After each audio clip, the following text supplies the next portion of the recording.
안녕하세요. 노후의 지혜입니다. 오늘은 여러분들이 가장 많이 고민하시는 현실적이면서도 민감한 질문으로 시작해 보겠습니다. 여러분들, 혹시 이런 고민 해보셨나요? 나이가 들어가는데 혼자 살아야 할까? 아니면 자식들과 함께 살아야 할까? 요즘 주변을 보면 혼자 사시는 분들도 계시고, 자녀들과 함께 사시는 분들도 계시잖아요. 그런데 과연 어떤 방식이 더 좋은 걸까요? 자식들한테 부담 주기 싫어서 혼자 살고 싶은데 외롭지는 않을까? 이런 생각도 드시고, 함께 살면 서로 부딪힐 텐데, 그래도 가족이니까 같이 사는 게 맞지 않을까? 이런 고민도 드시죠.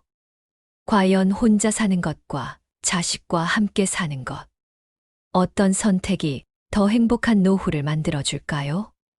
건강은 어떨까요? 진짜 외로움 없이 살 수 있을까요? 오늘 영상을 끝까지 보시면 여러분이 절대 상상하지 못했던 충격적인 연구 결과와 함께 진정한 노후 행복의 비밀을 알게 되실 겁니다. 그리고 이 정보는 여러분 자신의 미래까지도 완전히 바꿀 수 있는 중요한 지혜가 될 것입니다. 이 영상 한 편을 보는 것만으로도 앞으로 남들보다 더 현명한 인생을 살아갈 수 있습니다. 영상 끝까지 들어보시면 절대 후회하지 않으실 거예요. 오늘 주제가 마음에 드신다면 구독과 좋아요 눌러주세요. 여러분들의 응원은 영상 제작에 큰 힘이 됩니다. 여러분의 마음을 위로하고 도움이 되는 좋은 콘텐츠로 반드시 보답하겠습니다. 먼저 우리 주변에서 자주 들을 수 있는 말들부터 살펴보겠습니다. 아마 여러분들도 이런 말들을 들어보셨을 거예요. 혼자 사는 것에 대해 사람들이 하는 말들입니다. 혼자 사시면 외로우시겠어요? 아플 때 어떻게 하실 거예요? 자녀분들이 잘 챙겨주시나요? 혼자 계시면 우울해지지 않으세요? 제대로 식사는 챙겨 드세요?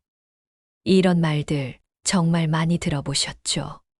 특히 우리나라에서는 나이 드신 분들이 혼자 살면 주변에서 안쓰럽다, 외롭겠다 하면서 동정하는 시선으로 바라보는 경우가 많아요. 어떤 분들은 이런 시선 때문에 스트레스 받으신다고도 하시고요. 혼자 살고 싶은데 사람들이 뭐라고 할까봐 걱정이에요. 자식과 함께 사는 것에 대한 사람들의 반응입니다. 반면 자녀와 함께 사시는 분들에 대해서는 어떻게 얘기할까요? 가족이 함께 있으니 든든하시겠어요. 아프셔도 자식들이 바로 돌봐드릴 수 있겠네요. 외롭지 않으시겠어요. 효자, 효녀 두셨네요.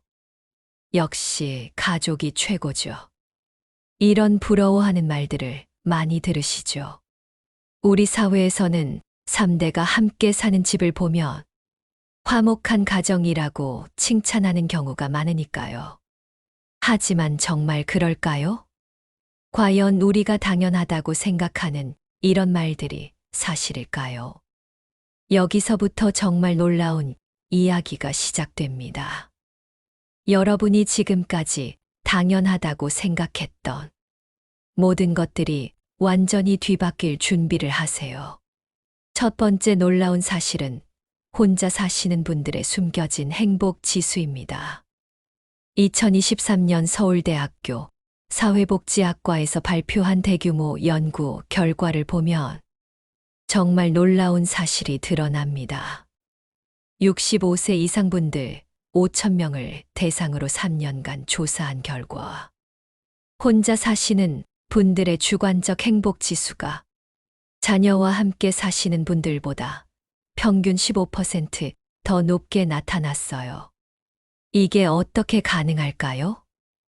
여러분들도 의외라고 생각하실 텐데, 연구진이 자세히 분석한 결과 몇 가지 중요한 이유들이 발견되었습니다. 첫째, 자유로움이 주는 만족감이었어요. 혼자 사시는 분들은 언제 일어날지, 무엇을 드실지, 어디에 갈지를 자유롭게 정하실 수 있잖아요. 오늘은 좀 늦게 일어나고 싶다. 저녁에 친구와 만나고 싶다. 이런 것들을 눈치 보지 않고 하실 수 있죠. 둘째, 스트레스가 적다는 점이었어요. 생활 패턴이 다르거나 생각이 다른 것 때문에 생기는 갈등이 없어요. 특히 며느리나 사위와의 관계에서 오는 미묘한 긴장감 같은 것들 말이에요. 셋째, 더 다양한 사람들과 만나게 된다는 점이었어요. 집에서 가족들과만 있는 게 아니라 이웃분들, 경로당 친구들, 동호회 사람들 등 더 많은 분들과 교류하게 되시더라고요. 두 번째 놀라운 사실은 자녀와 함께 사시는 분들의 예상치 못한 현실입니다. 반대로 자녀와 함께 사시는 분들의 실제 상황은 우리가 생각하는 것과 많이 달랐어요. 먼저 스트레스가 생각보다 많으셨어요. 손자 교육 방법이 다르다. 며느리와 생활 방식이 맞지 않는다. 집안일을 어떻게 분담할지 애매하다. 이런 문제들로 고민이 많으시더라고요. 한 설문에서는 자녀와 함께 사시는 분들의 68%가 가끔은 혼자 살고 싶다고 답하셨어요. 또 의외였던 것은 오히려 사회적 관계가 줄어든다는 점이었어요. 집에 있으면 가족이 돌봐주니까 하면서 친구들과 만나는 것도 줄이고 경로당이나 복지관 같은 곳에도 덜 나가시게 되더라고요. 건강관리에서도 예상과 다른 결과가 나왔어요. 자녀들이 위험하다, 조심하세요 하면서 오히려 활동을 제한하는 경우가 많았어. 신체 활동량이 줄어드는 분들이 많았습니다. 가장 충격적인 발견은 수명과 건강 지표에 관한 내용입니다. 보통 자녀와 함께 사시면 더 건강하고 오래 사실 거라고 생각하시잖아요? 하지만 실제 통계를 보니 완전히 반대였어요. 혼자 살면서도 친구들과 교류를 잘 하시는 분들이 평균 2.3년 더 오래 사시고 만성질환에 걸릴 확률도 낮았습니다. 왜 그럴까요? 연구진은 이를 적극적인 노후 생활 효과라고 설명했어요. 혼자 사시는 분들이 스스로를 돌보기 위해 더 적극적으로 건강 관리를 하시고 친구들과 만나기 위해 더 노력하신다는 거죠. 그렇다면 혼자 사는 것이 무조건 좋다는 말일까요? 절대 그렇지 않습니다. 여기에는 중요한 조건들이 있어요. 혼자 사는 노인들의 실제 위험 요소들을 살펴보겠습니다. 첫째, 응급 상황 대응의 어려움입니다. 갑자기 쓰러지거나 다쳤을 때 즉시 도움을 받기 어려워요. 실제로 혼자 사시다가 며칠 후에 발견되는 안타까운 사례들이 있죠. 둘째, 건강 관리의 사각지대입니다. 스스로 건강 상태를 점검하고 병원에 가야 하는데 이를 소홀히 하거나 미루는 경우가 많아요. 특히 치매 초기 증상 같은 경우는 본인이 인지하기 어렵죠. 셋째, 경제적 관리의 어려움입니다. 나이가 들면서 판단력이 떨어지면 보이스피싱이나 각종 사기에 노출될 위험이 높아져요. 넷째, 진짜 외로움의 문제입니다. 사회적 관계를 잘 유지하면 괜찮지만 그렇지 못한 경우 심각한 외로움과 우울감에 시달릴 수 있어요. 자녀와 함께 사는 것에 숨겨진 문제점들을 살펴보겠습니다. 반면 자녀와 함께 사는 것도 문제가 없는 건 아니에요. 첫째, 세대 갈등의 스트레스입니다. 생활 패턴, 가치관, 육아 방식 등의 차이로 인한 갈등이 지속적인 스트레스를 만들어요. 특히 며느리와의 관계에서 오는 스트레스는 여성 노인들에게 매우 큰 부담이 됩니다. 둘째, 자존감의 하락입니다. 짐이 되는 것 같다. 자녀들에게 부담을 주는 것 같다는 생각이 자존감을 떨어뜨려요. 특히 경제적으로 의존해야 하는 상황에서 이런 감정이 더 심해집니다. 셋째, 과보호로 인한 기능 저하입니다. 자녀들이 모든 것을 대신 해주려고 하다 보면 신체적, 인지적 기능이 오히려 빨리 떨어질 수 있어요. 넷째, 사회적 관계의 위축입니다. 집에만 있게 되면서 친구들이나 지역사회와의 관계가 끊어지기 쉬워요. 그렇다면 정답은 무엇일까요? 연구 결과를 종합해보면 정답은 거주 형태 자체가 아니라 어떻게 사느냐에 있었습니다. 가장 행복하고 건강한 노년을 보내는 분들의 공통점은 다음과 같았어요. 적절한 독립성 유지, 다양한 사회적 관계, 규칙적인 사회활동 참여, 자녀들과의 적당한 거리감 있는 유대, 경제적 자립 또는 안정, 즉 혼자 살든 함께 살든 이런 조건들이 충족되어야 한다는 거죠. 이제 구체적으로 어떻게 살아야 하는지 알려드리겠습니다. 혼자 사는 노인들이 행복하게 사는 방법입니다. 첫째, 안전망 구축이 최우선입니다. 응급 상황에 대비한 시스템을 만들어야 해요. 매일 안부 확인을 해주는 가족이나 이웃, 응급 호출 시스템, 정기적인 건강검진 등이 필수입니다. 둘째, 사회적 관계를 적극적으로 유지하세요. 혼자 산다고 고립되면 안 되죠. 경로당, 복지관, 종교 활동, 취미 모임 등에 적극 참여해야 합니다. 일주일에 적어도 3번, 4번 다른 사람들과 만나는 시간을 가지세요. 셋째, 규칙적인 생활 패턴을 만드세요. 혼자 살다 보면 생활이 불규칙해지기 쉬워요. 기상시간, 식사시간, 운동시간 등을 정해놓고 지키는 것이 중요합니다. 넷째, 자녀들과의 소통은 유지하되 적당한 거리를 두세요. 매일 안부 전화는 하되 간섭은 받지 마세요. 일주일에 1~2번 만나는 정도가 적절합니다.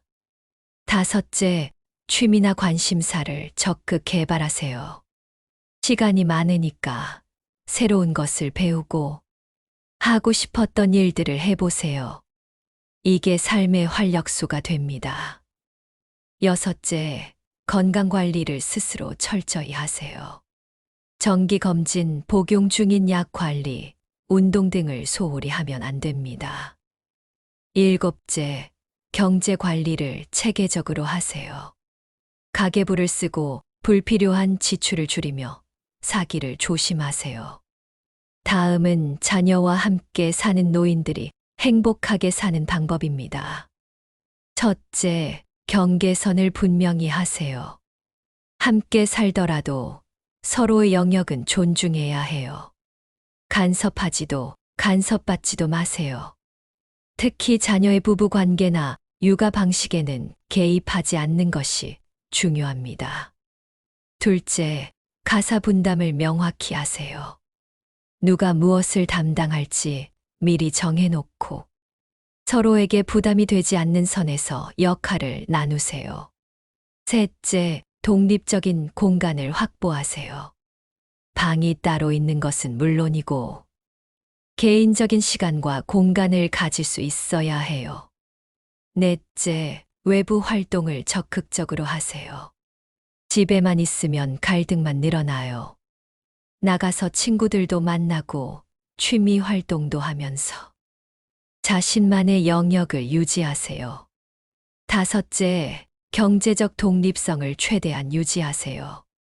용돈이라도 자신이 관리하고 자녀에게 경제적으로 완전히 의존하지 마세요.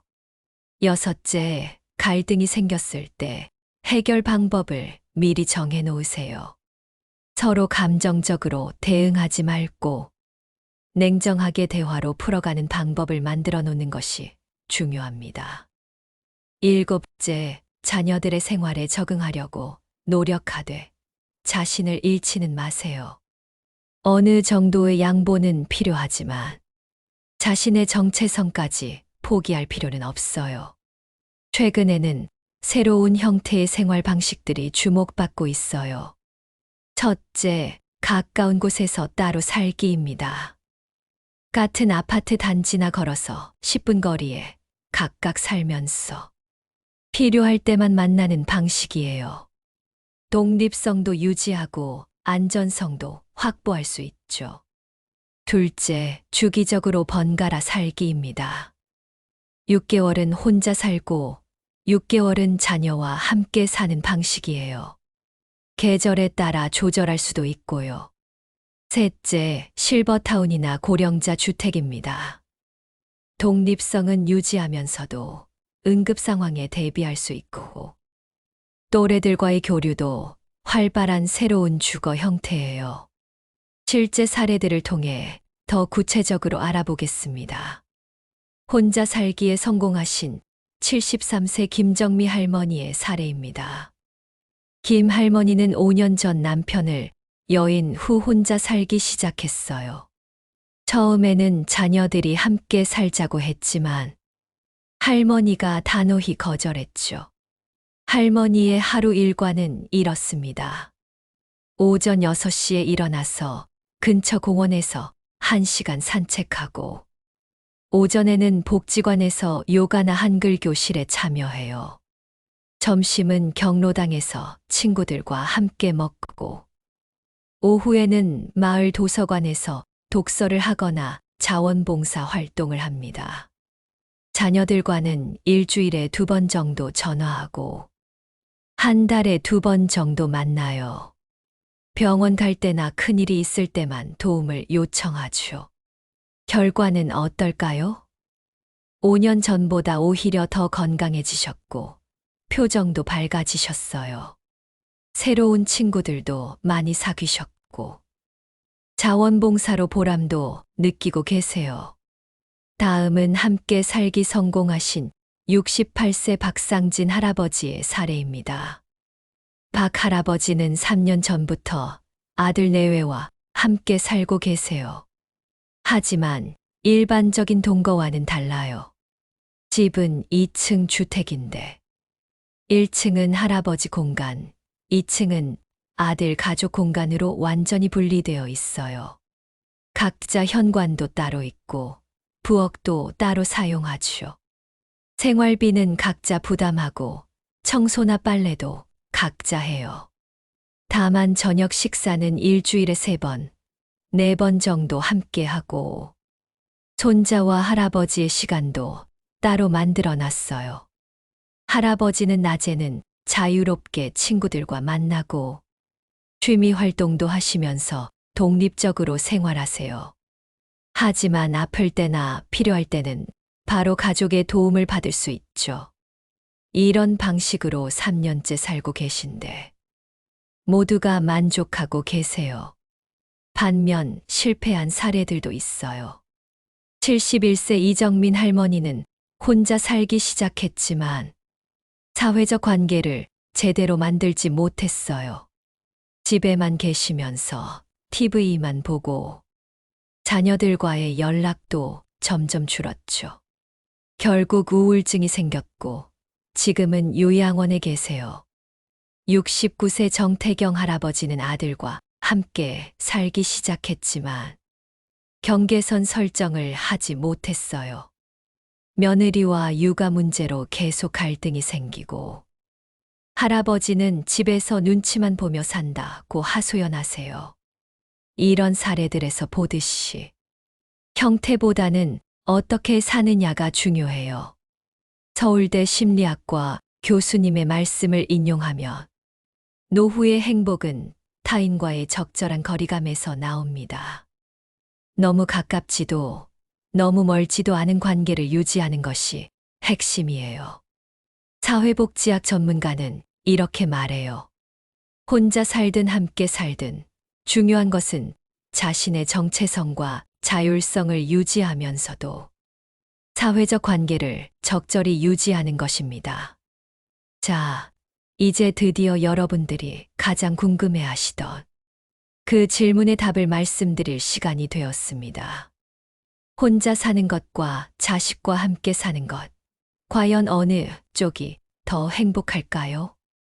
정답을 먼저 말씀드리면 사실 둘 다 행복할 수 있습니다. 네, 맞아요. 둘 다요. 하지만 여기에는 정말 중요한 조건들이 있어요. 10년 동안 이루어진 여러 연구 결과들을 종합해 보니까 행복한 노후 생활을 위해서는 딱 5가지가 필요하더라고요. 첫 번째는 자유로움이에요. 여러분이 원하는 대로 살 수 있는 자유 말이죠. 언제 일어나고 무엇을 먹고 어디를 갈지 스스로 정할 수 있어야 해요. 두 번째는 사람들과의 관계입니다. 가족이든 친구든 이웃이든 다양한 사람들과 의미 있는 시간을 보낼 수 있어야 하고요. 세 번째는 안전함이에요. 아플 때나 위급할 때 도움을 받을 수 있는 시스템이 있어야 한다는 거죠. 네 번째는 활동적인 생활이에요. 매일 할 일이 있고 의미 있는 활동을 할 수 있어야 해요. 그리고 마지막 5번째는 경제적인 여유로움입니다. 꼭 많은 돈이 아니어도 최소한 기본적인 생활을 할 수 있을 정도는 되어야 하죠. 이 5가지만 갖춰지면 혼자 살든 자녀와 함께 살든 행복하실 수 있어요. 반대로 이런 것들이 없다면 어떤 방식으로 살아도 힘드실 거고요. 그러니까 가장 중요한 것은 여러분의 선택을 존중하는 거예요. 만약 혼자 살고 싶으시다면 그 마음을 자녀들에게 당당하게 말씀하셔야 해요. 내가 혼자 살고 싶다고 말하는 것이 자녀들한테 미안해할 일이 아니거든요. 반대로 자녀들과 함께 살고 싶으시다면 그것도 마찬가지예요. 하지만 여기서 정말 중요한 건 형태 자체보다는 어떻게 사느냐가 더 중요하다는 점입니다. 혼자 산다고 해서 고립되시면 안 되고요. 함께 산다고 해서 서로를 존중하지 않으면 안 된다는 거죠. 그리고 여러분과 자녀들 간의 지속적인 소통이 정말 중요해요. 혼자 살든 함께 살든 서로 관심을 갖고 적당한 거리에서 챙겨주는 것. 그게 바로 진정한 가족의 모습이라고 생각해요. 또 하나 말씀드리고 싶은 건 미리미리 계획하고 준비하라는 거예요. 갑자기 내일부터 혼자 살겠다 또는 당장 같이 살자 이렇게 하시면 안 되고 충분히 가족들과 이야기 나누고 준비 기간을 가지시라는 거죠. 마지막으로 상황이 바뀔 수 있다는 열린 마음을 가지세요. 지금은 혼자 살고 싶어도 나중에는 함께 살고 싶을 수도 있고 그 반대도 마찬가지거든요. 그때그때 상황에 맞춰서 유연하게 대처하시는 게 가장 현명한 방법이에요. 결국 정답은 이거예요. 여러분이 자유롭고 사람들과 좋은 관계를 유지하고 안전하게 살면서 활동적인 생활을 하고 경제적으로도 안정되어 있다면 혼자 살든 함께 살든 행복하실 수 있어요. 이 5가지만 기억하세요. 그러면 여러분의 노후는 분명히 행복할 겁니다. 마지막으로 연령대별로 어떻게 준비하시면 좋을지 실질적인 방법들을 알려드리겠습니다. 60대부터 시작하는 노후 생활 준비입니다. 여러분이 지금 60대시라면 본격적으로 노후 생활 방식을 결정하실 시기예요. 첫째, 경제적 준비를 점검해 보세요. 국민연금이 얼마나 나올지, 개인연금은 어떻게 되는지, 저축은 충분한지 꼼꼼히 계산해 보시기 바랍니다. 자녀들에게 완전히 의존하게 되면 선택권이 없어지거든요. 둘째, 건강 관리를 더욱 철저히 하세요.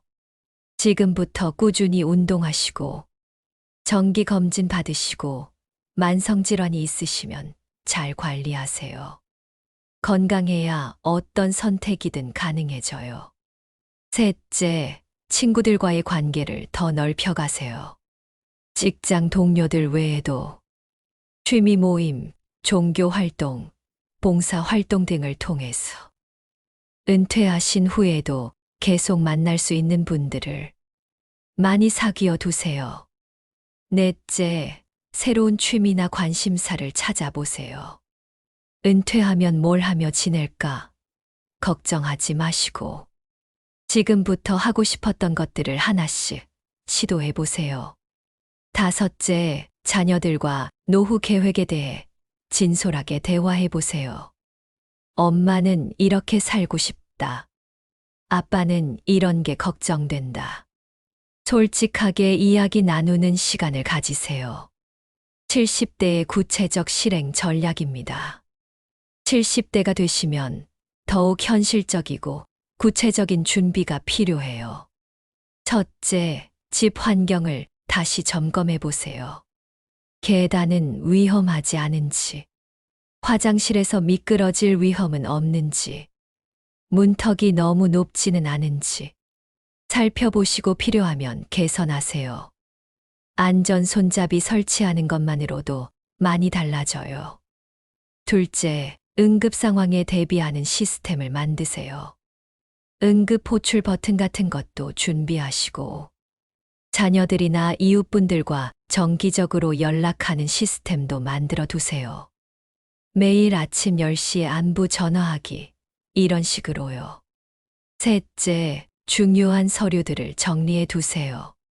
통장이 어디 있는지, 보험 서류는 어디 있는지, 병원에서 받은 진료, 기록은 어디 있는지, 자녀들도 알 수 있게 정리해 두시면 나중에 큰 도움이 돼요. 넷째, 건강 정보를 체계적으로 관리하세요. 어떤 약을 드시는지, 어떤 알레르기가 있으신지, 과거에 어떤 병을 앓으셨는지 정리해서 가족들과 공유해 두세요. 다섯째, 스마트폰이나 인터넷 사용법을 배워보세요. 요즘은 병원 예약도, 장보기도, 친구들과 연락하는 것도 다 스마트폰으로 할 수 있거든요. 혼자 사실 때도 많은 도움이 돼요. 80대 이후를 위한 현실적 대비책입니다. 80대가 되시면 좀 더 현실적인 준비가 필요해요. 첫째, 거동이 불편해질 경우를 대비해서 미리 계획을 세워두세요. 집에서 도움을 받을 건지, 요양원 같은 시설을 이용할 건지, 자녀들과 상의해서 결정해 두시는 게 좋아요. 둘째, 의료진과 좋은 관계를 맺어두세요. 단골 병원, 단골 의사 선생님이 있으면 건강관리가 훨씬 수월해져요. 응급실에 갔을 때도 기존 병력을 아시는 의사 선생님이 계시면 안심이 되고요. 셋째, 간병이나 돌봄 서비스에 대해서도 미리 알아보세요. 정부에서 지원하는 장기 요양보험이나 지역 복지관에서 제공하는 서비스들을 미리 파악해 두시면 필요할 때 바로 이용하실 수 있어요. 여러분들의 노후를 준비하면서 자녀들과 꼭 대화해야 할 주제들이 있어요.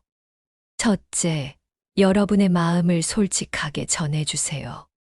혼자 살고 싶다 또는 함께 살고 싶다는 마음을 명확하게 말씀해 주세요. 둘째, 형제자매들과도 함께 상의하게 해주세요. 한 자녀에게만 부담이 가지 않도록 미리 이야기를 나눠보세요. 셋째, 경제적인 부분도 솔직하게 이야기하세요. 내가 어느 정도까지 감당할 수 있고 어떤 부분에서 도움이 필요한지 명확히 해주세요. 넷째, 전문가의 도움도 함께 받아보자고 제안하세요. 사회복지사나 전문 상담사의 조언을 구하는 것도 좋은 방법이에요. 다섯째, 자녀들의 삶도 존중해 주세요. 여러분을 위해 자녀들이 자신의 인생을 완전히 희생할 필요는 없어요. 오늘 영상을 통해 정말 많은 것들을 알아보았습니다. 혼자 사는 것과 함께 사는 것. 둘 다 행복할 수 있지만 올바른 방법으로 해야 한다는 사실을 확인했죠. 오늘부터 여러분이 실천할 수 있는 3가지를 말씀드리겠습니다. 첫째, 지금 당장 자녀들과 솔직한 대화를 나눠보세요. 여러분이 어떻게 살고 싶으신지, 무엇이 걱정되시는지, 어떤 도움이 필요하신지 이야기해 보시기 바랍니다. 둘째, 여러분 자신의 미래를 구체적으로 계획해 보세요. 5년 후, 10년 후에 나는 어떻게 살고 있을까를 상상해 보시고 지금부터 무엇을 준비해야 할지 생각해 보세요.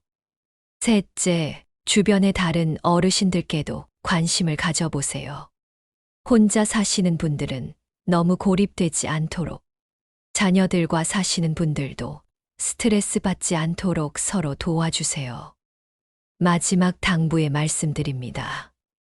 기억하세요. 여러분의 행복한 노후는 어떤 형태로 사시느냐가 아니라 어떻게 사시느냐에 달려 있습니다. 자유로움, 사람들과의 관계, 안전함, 활동적인 생활, 경제적 안정. 이 5가지만 잘 챙기시면 어떤 방식으로 살아도 행복하실 수 있어요. 그리고 가장 중요한 것은 서로에 대한 존중과 사랑입니다. 여러분도 자녀들의 상황을 이해해 주시고 자녀들도 여러분의 마음을 헤아리도록 하는 것. 그것이 진정한 가족의 모습이라고 생각합니다. 오늘 영상이 여러분의 노후 지혜에 조금이라도 도움이 되었기를 진심으로 바랍니다. 여러분은 어떤 방식으로 노후를 보내고 싶으신지, 그리고 오늘 영상에서 가장 도움이 되었던 부분은 무엇인지 댓글로 꼭 공유해 주세요. 여러분의 경험담과 생각들은 다른 시청자분들에게도 큰 도움이 됩니다. 그리고 혹시 궁금한 점이나 더 알고 싶은 내용이 있으시면 언제든 댓글로 질문해 주세요.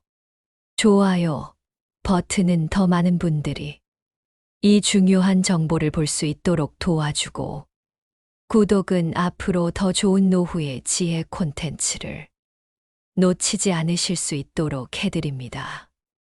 다음에도 여러분의 건강하고 행복한 노후를 위한 더욱 실용적인 정보로 찾아뵙겠습니다. 오늘 하루도 가족과 함께 따뜻한 시간 보내시고 항상 건강하고 행복하세요. 노후의 지혜였습니다. 감사합니다.